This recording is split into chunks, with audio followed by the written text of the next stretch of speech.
I'm gonna personally shoot that paper-hanging son of a... Hey buddy, welcome back to the channel. So today, we're talking about one of those old-school heavy hitters, Patton from 1970.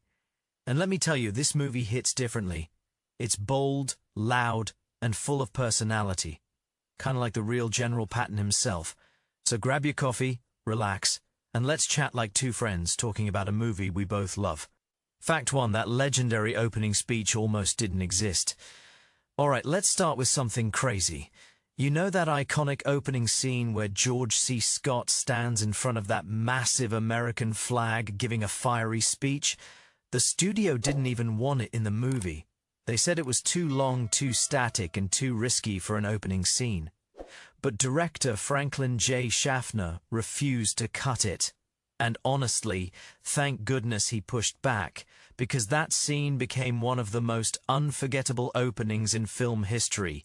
Can you even imagine Patton without it? It sets the whole tone of the movie in the first few minutes. Sometimes the moments Hollywood fights the hardest end up defining the whole film. Fact 2. George C. Scott wanted to tone down that speech. Here's the twist. George C. Scott didn't want to deliver the speech with that much intensity. He actually tried to tone it down because he felt Patton would come across as too harsh, too aggressive, maybe even too offensive. But Schaffner insisted the energy needed to be big because Patton wasn't exactly a soft-spoken guy. Scott eventually went all in, and it became one of the most powerful performances ever recorded on film. It's funny to think the actor wanted to soften it when he ended up giving one of the most iconic openings in cinema history. Fact 3. Patton's family thought George C. Scott was too accurate. This one's a little spooky. When Patton's family watched the movie, they were blown away by Scott's performance. His widow even said it felt like seeing her husband come back to life. That level of accuracy is rare. The walk, the stare, the voice, the attitude, Scott captured it almost perfectly. You know you've done something incredible when the real man's own family says the performance was almost creepy accurate. Fact 4. The Pentagon wasn't happy with the film. Here's where it gets funny. While Patton's family loved the performance, the Pentagon wasn't thrilled at all. They didn't like how the movie showed Patton as emotional, unpredictable, and sometimes outright reckless. The military felt it was too honest and too raw, especially with scenes like the slapping incident. They even refused to cooperate with the filmmakers at first, refusing access to equipment, bases, or support. Amazing how one group loved the portrayal and another group hated it for the same reasons. Fact 6. A young Francis Ford Coppola wrote the script. Here's something cool. The script was written by Francis Ford Coppola before he was famous. This was before The Godfather made him a household name. Studios didn't even want to use his script at first, saying it was too philosophical and too risky. But they eventually accepted it, and Coppola actually won the Oscar for Best Screenplay. The same Oscars where Scott refused to participate. Talk about irony. Fact 7. Those tanks were real thanks to Spain. All those massive tank battles you see in the movie, those weren't props or miniatures.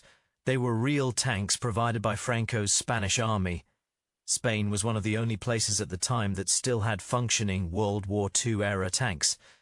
So the production team basically said, "Perfect, we'll film here." Imagine filming with real war machines rolling right past you. Definitely not something you see today with green screens everywhere. Fact 8. Most of Europe in the movie was actually Spain. And speaking of Spain, here's another weird one. Almost all the scenes that look like Tunisia, Sicily, France, and Germany were shot in Spain. Spain had the landscapes, the weather, and the equipment, so it was the perfect stand-in for multiple locations. It's funny how we all watched the movie thinking it was filmed all over Europe when most of it was shot in one country. Hollywood magic, right? Fact 9. Patton's famous dog Willie was played by a real World War II veteran pup. Here's a fun and surprisingly wholesome one. Remember Patton's little bull terrier Willie who follows him around in the movie? Well, the dog who played Willie wasn't just some random trained movie dog. He was actually a real retired military dog who had served during World War II. How cool is that? And you know what's kind of funny? Cast and crew said the dog behaved better on set than most of the actors.